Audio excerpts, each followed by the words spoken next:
Hello, I'm Creatrix Tiara. I'm a performance artist and stage magician with the show Queer Lady Magician, and I also stream on Twitch at Creatrix Tiara, streaming Genshin Impact and games that have stage magicians in them. Right now, those games are one and the same. I have been really enjoying all the stage magic work in Genshin Impact lately, and right now I would like to share with you my take on Lyney's magic show in the 4.0 Archon quest. Couple of things before we get into my review. Firstly, there are going to be spoilers. I did play the Archon quest before recording this review on the show, so I'll be talking about not just the show itself, but also some things that happen in the Archon quest afterwards to give some context, as well as some things you can find in Lyney and Lynette's character files. There will be some speculation on how these magic tricks could work in real life. Mostly there's like a lot of history and a lot of context around magic and stage magic performance and all of that. Also, the morning of my stream where I did this review, I found out that this old chap, who's also a magician who also plays Genshin Impact,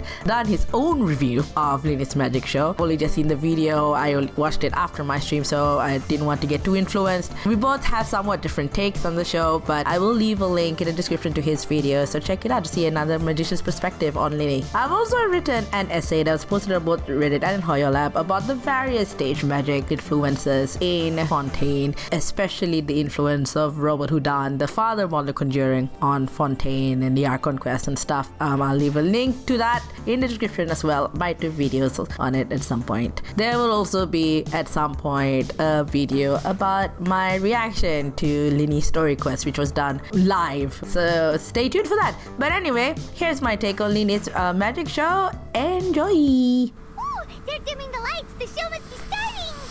Dun, dun, dun. To the Opera Epicles. I am the star of today's show, Lyney. Woo! And over here is my sister Lynette, who will be working as my wonderful assistant. Please, let's give her a warm welcome. I love how deadpan Lynette is. But that's just a sign that she's nervous. Whatever. Sassy assistants are great. Yeah, magician's assistants are still very much a thing. And I feel like some magicians lean a little bit too hard into the, oh, they're the pretty bimbo that work more feet. Assistants do a lot of the work. This is great. I love that she's such a deadpan sass bucket. Like, yeah, whatever. That way, even the gods won't be able to help us. So there is possibly a way in universe to feint that. A fake move that you do to pretend you did something when you didn't. But given the magic show that they do is actually fairly realistic. Almost all of it you could do IRL, and they are based on actual real life tricks. I have a post on Reddit right now going through a bunch of the stage magic references in Fontaine, and we had a bit of a discussion in the comments about maybe is their vision power still there or whatever. And I feel on the one hand it is plausible they kept their vision on somehow secretly, but on the other hand I feel like they would just chip in the trick, right? Magicians deceive others and all that, but I feel like there's probably a bit of honor in look, we've worked on this. They've worked on magic even before. If you look at their character histories, they've worked on magic even before either of them got visions, and Lynette got the vision first before Lyney did. So I think there's a level of honor there being look, actually let's make stuff that doesn't require a vision. In the story quest, you see that he learned from Caesar, who's not a vision holder, right? So they learned their magic, a lot of their magic, from someone who's not a vision holder. So I think that ethos carries through. It'll be interesting if they decided to put their visions in the trust of someone in the audience. That's always tricky though, especially with something that valuable. But New Valette is there, right? The Traveler and Paimon are there. It would be super powerful to be hello, Chief Justice, hang on to this. She'll be stealing the spotlight soon enough. I love that Lyney does not have too much of a big ego to complain about the assistants stealing the show. Often they are, but I love that he acknowledges that. A magician's greatest skill is making things disappear or appear. The possibilities are endless. I mean, there are many schools of magic. There's actually a list somewhere, a few different magic sources put in. I don't have the list on me at the moment. Making things appear and disappear is sort of one school of magic. There's mesmerism or mentalism, which is sort of the mind, reading the mind type things. There's transformation, things change from one to another. And I think the sort of sawing a woman half style tricks are there. For all of that, you have the escapes. Escapes are hella dangerous. You have sort of a category of there's ghosts around. instruct the spirits or whatever. There's a few different ones. So it's not just exclusively appearing or disappearing. There are plenty of good magicians who don't deal with like that kind of style of magic. There's a specific name for it, but I forget. But it's kind of iconic as a magician to make things appear or disappear.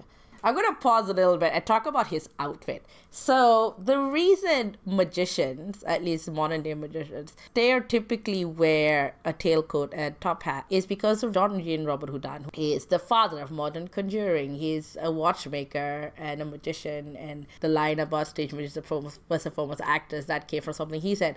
And, we saw in the story quest that there's an MC named Robert Houdin, obviously allusion to him. But in his book, Secrets of Conjuring, he has a thing about magicians should stop wearing those long coats, because back in his time, the stereotype magicians were like, we're like mystical wizards from another country or whatever, right? Like, we should get rid of the long coats. Magicians should wear what an honorable gentleman wears. His whole thing was, besides being slightly sexist, but his whole thing was like, you should fit in with like the upper crust of society. And what was the upper crust of society in 19th century France? Wearing tailcoats and top hats. His larger point being blend in with your audience, half lost. I mean, you see like modern day street magicians follow that more closely than people necessarily realize. But I feel like Robert Houdin would scream seeing Lyney with garters and stockings on. I think it's great. I'm trying to figure out if I can cosplay this and do magic tricks with it. I saw someone on TikTok who's doing that right now, sort of learning magic so they can do a Lyney cosplay, and I'm sure this is not a new idea. The thing with Genshin costumes is that there's a lot of fine detail in it. The basics might be relatively simple, like, he's just got like a play suit on with garters, but then you have all these straps and like the bow, the hat has stuff on it. Anyways, derail.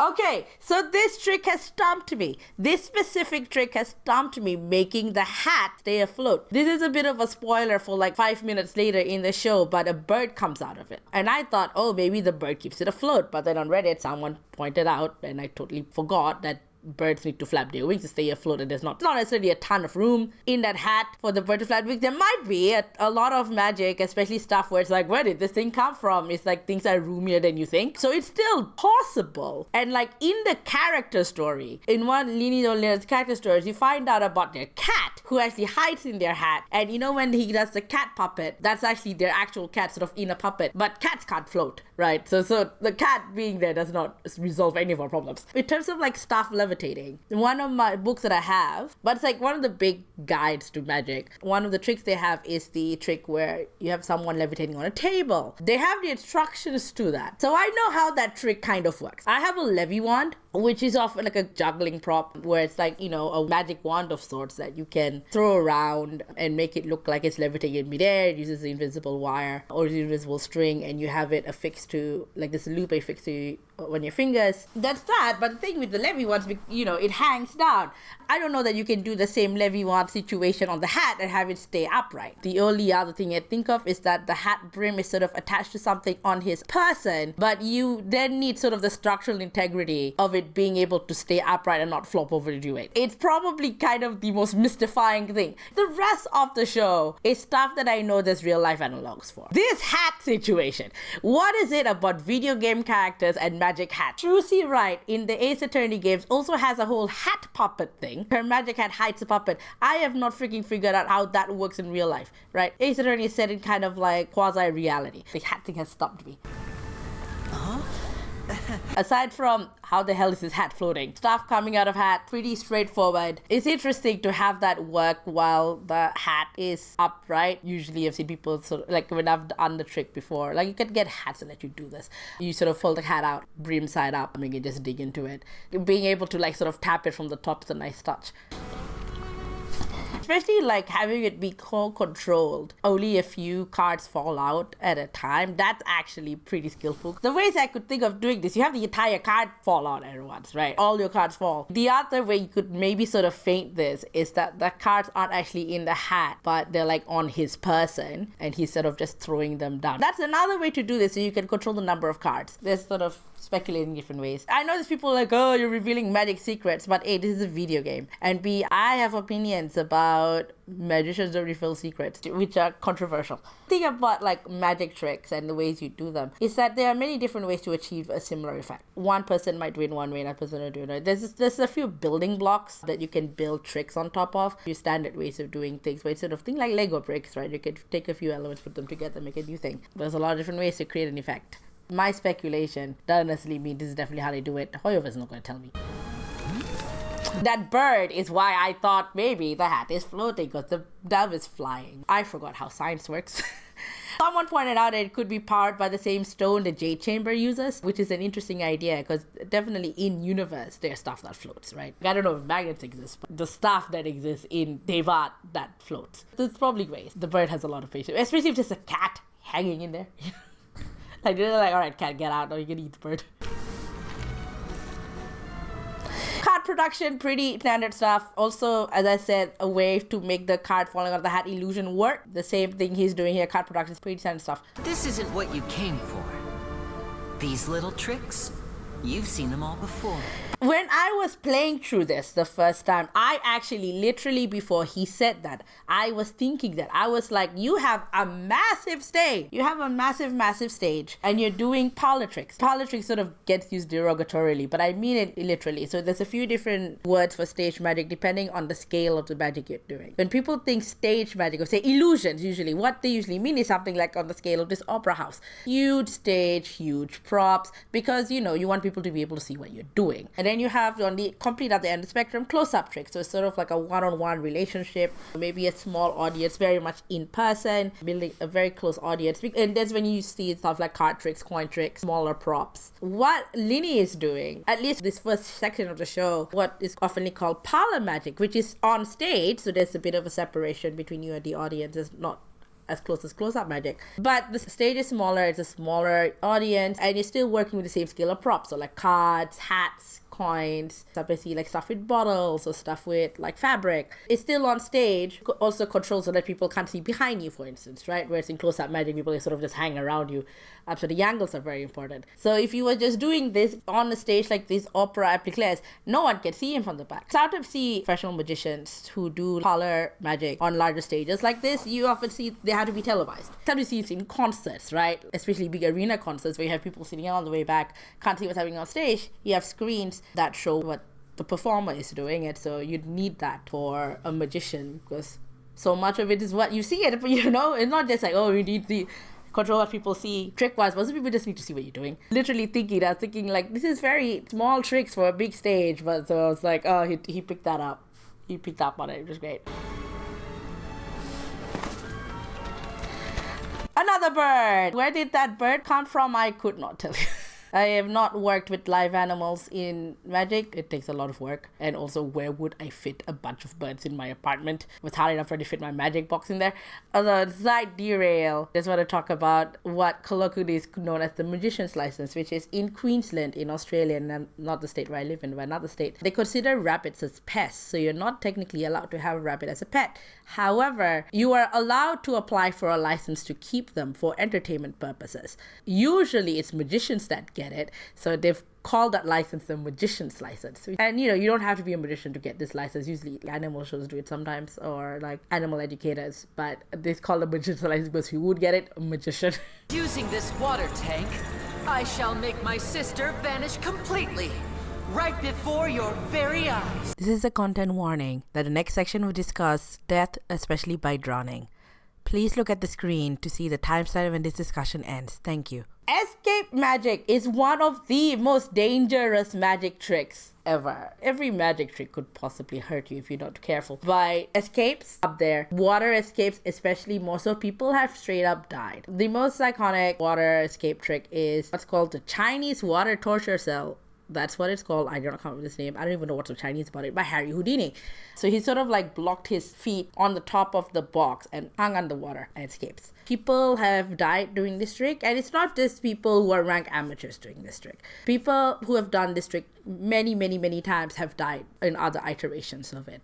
Usually it's because it's an equipment failure. 2019 edition, Chanchal Lahiri or Mandrake, after he tried doing this in the river, and he's done this trick before, right? He's done it successfully, but he drowned trying to do it in the river. Jeffrey Ebenhofer died in 84. He was rehearsing the trick in Lake. Gilbert Ganesta did his own homage to this trick, the Chinese one tortoiseshell, but in a milk can. But what had happened was, unbeknownst to anybody, the can got dropped on the way to the show, which meant the escape hatch that he was going to use broke, but no one knew. And so when he was trying to get out, he can't get out because his escape broke, he drowned. It's super impressive to have one escape trick. And it's also especially notable that the assistant is doing this. Oh no! I told them to check all the props carefully. Yeah, you create danger. What you say, you create the effect. Because if you're like, oh yeah, she'll be fine, you lose people, right? But this helps create tension. Some people like to see others fail. So you sort of draw into that. We're like, oh no, they've messed up. An amateur magician would be getting very nervous right around now. Dude, even professional magicians would be getting nervous right now. It's a dangerous trick. So let me show you what a true virtuoso can do. Yeah, look, bro, Lyney, assistants do a lot of the work. I think Lyney also does like prop design. Femine in the character stories does a lot of the prop design as well. So it's sort of a combined effort. Lynette is probably really bad with machinery. Aside from magic prop, she's fine with everything else she breaks. In some way, Lyney can take some credit for being a prop designer, but like, what can you do? Is your fucking assistant on the line, right? Who is the one actually having to maneuver this escape? Not you. This is a spoiler warning for Case 2 of Danganronpa V3. If you do not want to be spoiled, please look at the screen for a timestamp when the spoiler will end. Thank you. So, how do you make this trick possible? Escape hatches are one way to do it. Danganronpa V3, actually, the case with Himeko, she does a water escape, and her trick involves a few different things, one of which is a tilted mirror. It's common to have like mirrors or like glass stuff, like a glass pane to obscure what's going on. So there's one way to do this would be to have it so that there's some glass or a mirror actually bisects the tank. So Lyney is actually somewhere safe. She's not surrounded by water. How is she floating? Well, who knows, right? You can jump and make it look like realistic. You can put maybe a little bit of water there or whatever, right? So she's fine. So where she's is mostly dry, and then the escape hatch is somewhere sort of between. Again, a lot of the stuff that involves in magic involves boxes or tight spaces. Stuff is often roomier than they appear. So she probably has a lot more space than it looks like. Where are you going to fit an escape hatch? Somewhere up there. The top bit, again, things are often roomier than they appear. That lid probably has a fair bit of space for Lyney to hide it. Assistants are actually definitely magicians. You see an assistant in a trick, and especially if the assistant is doing something very physical, like a water tank escape, or sawing a woman in half, or splitting someone in three, or, stuff where the assistant's body is on the line. They train a lot to do that. They have to be fairly fit. I know the common thing is like, oh, they're like thin and slim and whatever, pretty girl, right? There are ways to make tricks work with all sorts of body types, but the point is, you sort of have to build the props according to body types, which will be custom measurements a lot of the time. But also, you have to train. You often have to bend a lot. You often have to keep yourselves in tight spaces, and there's also an element of timing. You need to nail that timing, because again, if it's your body on the line, especially something like a water tank escape, or even like tricks, stuff like sawing a woman in half or sticking swords through a box, often those props aren't necessarily like actually sharp because danger, but you could still get yourself maimed, right? You could still get injured if you like trip up or anything. You need to like be very, very careful, but also know how to be deft. Know your cues, basically. It's a bit like being a dancer in some respects. That's not to say the magician on stage is not doing anything. Lyney's job here is to direct the audience's attention, to keep the audience involved. So much of stage magic, and the reason why Robert Houdin and Arlecchino, I guess, stage magicians are first and foremost actors, is because it's a performance. Yeah, you need to know how the technical bits of the trick work, but people aren't here just to see someone escape. Lyney is there to get the audience's energy on board, to build that relationship, to get them intrigued. As a sort of a counterexample, in the book Hiding the Elephant by Jim Steinmeier, which is an excellent book on the history of large magic illusions, it starts off with a story about Harry Houdini being a hack. Because it turns out Harry Houdini, great escape artist, like legendary escape artist, good with seance, debunking type stuff, terrible stage presence, who was doing a show where he made elephants disappear, hence Hiding the Elephant. But he was so boring. He was was so boring on stage that people are like, oh, whatever, the elephant disappeared, so what? A 14-year-old Orson Welles wrote a review and was like, yeah, this guy made an elephant disappear, but I just kind of want to see the acrobats afterwards. See, huge thing, you think, oh, elephant disappearing, oh my god, but he had no stage presence. He complained a lot. He would blame his like prop makers for stuff, and people did not care that there was an elephant missing. You know, so Lyney's job here is to direct the audience's attention and to get them on board. Lynette's job is to not die, basically. Like, so they're two parts of the same coin.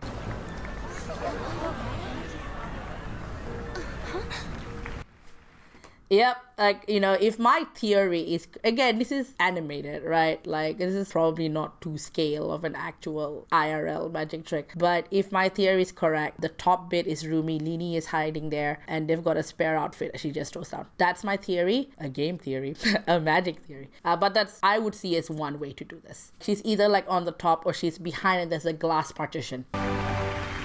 With all that pontificating, you know, something else really has to do. Scroll for time. If like it's taking a while, like when I did Queer Lady Magician, think of the trick where you split a person in three. So I have a box that's set up to be this trick, except it doesn't actually do the splitting a person in three trick the same way. Like usually in that trick, you can move the middle panel and mine doesn't move, but we do have like big pretend blades you could put in. But the box functions more like a portal. People go in and out of it a lot. And usually when it comes time to do one of those portal type tricks involved in the box, there's a signal given between the stage manager and whoever's on stage at the time to be like, okay, person's in the box. I was surprised you don't really see the stage manager in this, because I feel like the stage manager would be like the most stressed person. Part of Lyney's thing would be like cue from stage manager being like, Lyney's in trouble, or, you know, like all good, Lyney's here. It's like Lyney's out but she's taking a while, you know. It's just, there's a bit of like communication there. Magic back in the day, and kind of a little bit now, but back in the day especially, was very orientalist, hence the thing about robes and wizards and fakirs and all of that stuff. Chinese water torture made by a white guy who's Hungarian American. Wasn't Lynette inside the water tank? How did she disappear and then... Paimon is everybody. See easily through his tricks, and that would mean that his skills are still lacking. Yes, actually. Okay, good point. Good point, but also not quite a counterpoint I want to make, but sort of maybe perpendicular to this. I have found that, and I think Lyney actually mentions it in one of like the trailers, but it's sort of a common magic adage thing. The audience doesn't necessarily know what they're coming in for, right? They might have some preconceived notions, but they're not going to necessarily know every last bit of what your magic show is going to be. They don't know the intricacies of what you're doing, right? A fair bit of magic is if stuff goes wrong, you improvise. Or you could do stuff, and if people can see it, if it's like super egregiously obvious what you're doing, then yeah, people are gonna find out. But a lot of times the audience is just like so into it that even if it looks obvious to you as the magician what's going on, they're not gonna pick it up. You just roll with it. Magic is the performance, and like what Lyney is doing is directing the attention. So it might look obvious to you, the magician, because you're on stage. You can see all the different things that make the props work. You might think, oh my god, oh, you can see the wires, oh, you can see I've hidden this thing, blah blah blah. The audience doesn't necessarily know. The audience won't pick this up unless they're kids. Kids pick this shit up, which are very difficult to perform for. But the audience is just like, I am invested, and their brains will like erase over stuff that doesn't quite fit their mental model. They're a lot more forgiving than you think, and I say this sort of add to myself as well. Like I had one night of Queer Lady Magician where stuff did go wrong, so I was like, oh, people are gonna figure this out. But I had people in the audience who were like, yeah, I know this stuff went wrong, but your show is partly about the fear of stuff going wrong, so I kind of figured that was part of the show. See, audiences tend to be a little bit more forgiving than you think, right? This is probably a person-by-person thing. Like, I know some people are really into technically perfect stuff, but one of my favorite magic shows that I've ever seen, and I bring this story up all the time, Vincent Kuo, who is a up-and-coming Sydney magician. I don't know if he's still doing magic. This was like 2018, I saw the space. He has a routine involving Rubik's Cubes. And this beautiful soundtrack, the way he moves the Rubik's Cubes around with the music, there's no words, nothing. You feel like he's like an elf in Narnia or something, right? And he's like making Rubik's Cubes fall apart and come back together and be solved. I could see some of the wiring, right? I could see some of the invisible thread. I don't know how he does it, but I could see some of it. I did not care. I was moved to tears. That was the one and only magic show that's ever moved me to fucking tears. It was so beautiful. Still my most favorite magic show to date. And you know, a lot of it's because of the artistry. He did not say a word. The music had no words. He did not need to. The artistry which he moved the Rubik's Cubes, the choreography, the music, the experience he built up meant that even if if I could see some of the wires, who fucking cares? Whereas it was in the Melbourne Magic Festival. In the same festival, I saw some magicians from people who are very technically competent, can't find a fault with them, can't see how they do the trick, whatever. But they're so, like, their pattern was so boring. I was just like, yeah, okay, whatever. You did this, great. They don't necessarily have the actor bit right. Yeah, Nuvola does have a point. You can easily see through it. You know, it ruins the experience a little bit. It ruins the immersion. But at the same time, I think, you know, there's a lot that audiences can be a little more forgiving. And, you know, a lot of it's the performance, a lot is the framing. And, you know, so much of magic is the audience relationship that you built. Appreciate magic. You should focus on the show happening on stage, rather than getting caught up in trying to see that which has been intentionally hidden. Good adage for all magic viewers around the world, especially since people are notoriously terrible at trying to figure out how a magic show works, especially if they have no background in magic whatsoever. People often overthink how a magic act works. They won't accept the simplest idea. People are like, oh, they use robots. Like, what? Who has a budget for robots? Like, I'm not even sure David Copperfield has a budget for robots. I've seen some ridiculous claims. Like, for stuff that I think is pretty standard magic, people are like, oh, it's mind control. It's never mind control. It's never subliminal messaging. Those are too unreliable for magic. There's often always something repeatable, which is often something mechanical. Pattern does play into it. There's some finesse in terms of like card forces or more like responding in ways to what the audience tells you, but it's never subliminal messaging. That's too unreliable. It's usually something that has to be repeatable, and a lot of times I mean something mechanical. Even if it's more like, you know, a sleight of hand move, so you're not making a thing, right? But it's sort of hand movement, but it's something you can repeat. People will overthink, and they're bad at it. Bad at it. Thank you everyone. I'm glad you enjoyed that. The stage is still way too big. The magic of transformation and disappearance can go far beyond what you've just seen. Cat in the hat. Okay, so canonically, if you look at his character stories, the deal with that cat in the hat is that they apparently have a cat who likes to sneak into his hat while he's doing stuff, and so he'll be trying to do stuff, but then this cat sort of shows out of nowhere, and they can't get the cat to pick literally any other hat. So what they do is that he's built this puppet in the hat so that if the cat's gonna be there, at least he can move the puppet around. And I read that today and I thought that is adorable. That's super cute. Cat is not the black cat. The black cat's sort of like a puppet, and their real cat actually sort of just in there messing around. I'm sure many of you are thinking that escaping the water tank was impressive enough. But Lynette is still my assistant after all. I know this sort of banter. Like, he respects Lynette a lot. He loves Lynette a lot. Lynette's his sister, and he will go to the ends of the earth for her. Right? There's sort of this thing in magic about setting up your show in such a way that you keep escalating how interesting the magic acts are, right? But like freaking water tanks, how is that not already your finale? Something where it's like, oh yeah, the water tank is just like a mid-piece. Our lucky audience member and I will each enter a magic box. After 1 minute, we will each emerge from the opposite box. One of my slight pet peeves when it comes to representations of magic in media is when they get audience interaction for something that seems like it could easily go very, very wrong. Stuff that involves huge props, huge effects, escapes, stuff like that. I'm always just so stressed out because the potential for the audience member to mess up what you're doing or be messed up by what you're moving is pretty high. That being said, it does happen. The problem is when it does happen and it fails, like it gets in the news. David Copperfield had to deal with a lawsuit years ago for a trick where he basically makes a bunch of audience members appear and disappear. But one of the audience members in one of the shows got injured. And so this guy sued David Copperfield for tons of money. And at first, David Copperfield was like, I'm not telling you how the trick works. Even if it could have exonerated him, it's like, I'm not telling you how the trick works. It's my magic trick. And it took like his executive producer to actually finally spill the beans, which is basically, I'll say it now mostly because this is public record now, right? I'm not revealing more than what's already been revealed. Basically, when they pick the audience members and when they disappear, the stage crew lead the audience through a bunch of corridors and then reappear at the back of the audience area. One of these people tripped, so he got very injured from that. And you know, there's sort of like back and forth in the court about like, oh, did you lead them what corridors that were too dark so you know people can't see, like was it a safe route? That's why I get like anxious about like tricks that are this big where either an audience member gets injured or the audience member does something to fuck it up. Oh my god, there was this one Korean TV show and they had a magic episode, so it's sort of like a half detective thriller situation, half reality, but they did the trick where they put someone in a box, like the assistant usually in a box, and you stab the box with swords, but then the assistant comes out fine. And they got the audience members to do the sword stabbing, and I was like, do not fucking do that. Do not fucking do that, because the chances for the audience member to stab the assistant in the wrong place is too high. There are specific ways to do that, so your assistant, if they're the one in the box, isn't within stabbing distance, but it's still planned in a way, like where do you stab the spaces, where can the assistant hide, like what's the partitions are there. Do not trust your audience members with sharp objects.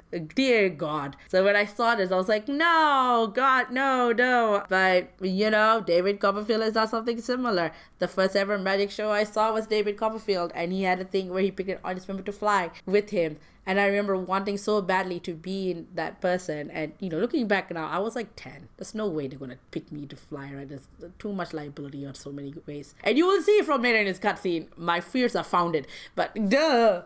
Do you think this is all magic tricks, or does Lyney have actual super... I'm sure you can spot how you do this. Yep, that's the trap a lot of audience members fall in. You're like, oh, I totally know how this works. And they're like, surprise. Let me see. Oh, row 7, seat 3. Congratulations!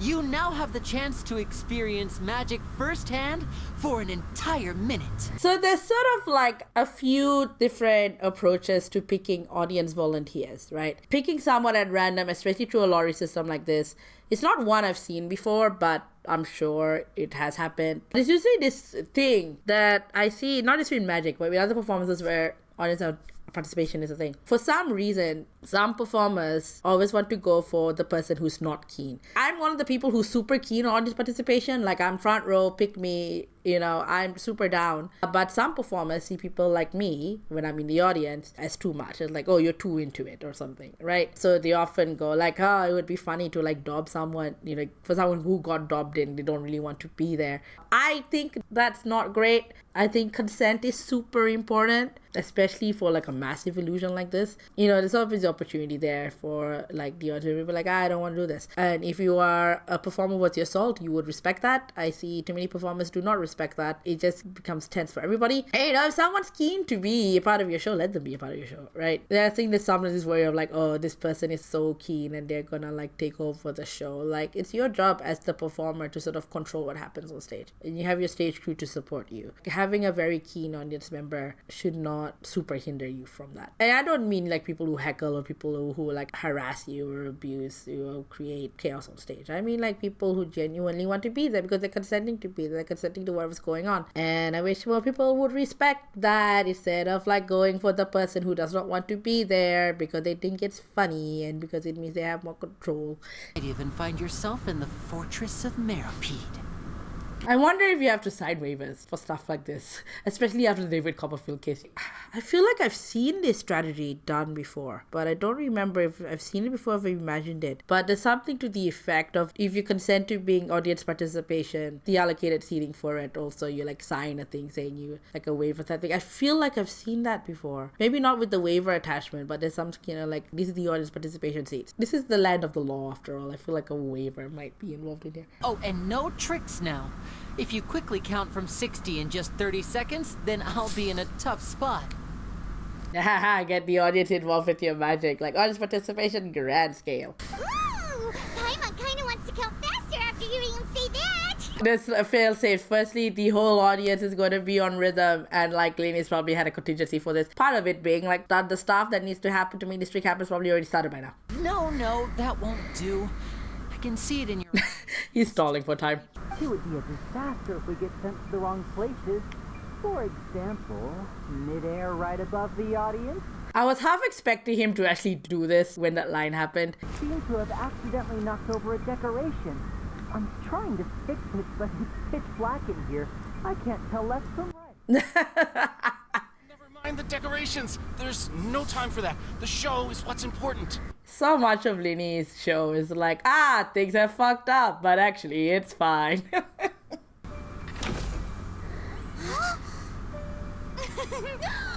Ta-da!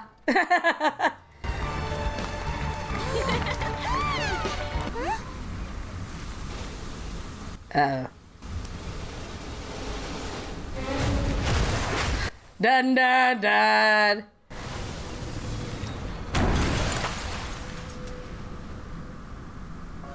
That is absolutely one of the worst worst fears for a magician. I won't play the rest of the cutscene because it goes away from the magic show, but basically it goes Ace Attorney. And one of the things I did find interesting is that, you know, Lyney is very open to like sharing how the magic trick works. So you actually do learn. But it's also interesting because, like, in terms of the lore, right, IRL magicians, as I mentioned with David Copperfield, take forever.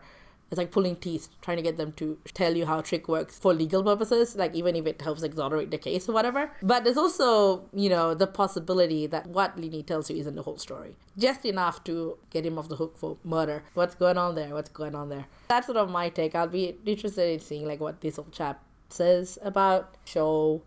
He might have more insight. He might figure out how to do the freaking hat trick.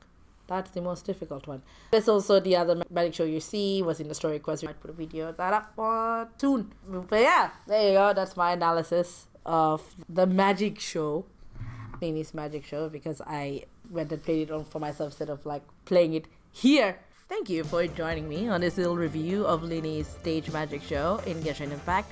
I've got a couple more ideas of possible stage magic Genshin Impact videos, such as basically my Reddit post turned into a video, and also editing down my live reaction to Lyney's story quest. You can find me on Twitch at CreatrixTiara. I stream Genshin Impact at 7 p.m. Thursdays, and I stream Stage Magic Games at 5 p.m. on Sundays. Right now, they're both Genshin Impact, but things might change up. They're all UTC plus 10 Australian Eastern Standard Time, Melbourne time. I'm CreatrixTiara on most socials, X, Instagram, Reddit, most other places. Come by and say hi. Would love to see you there. Thank you and have a great day.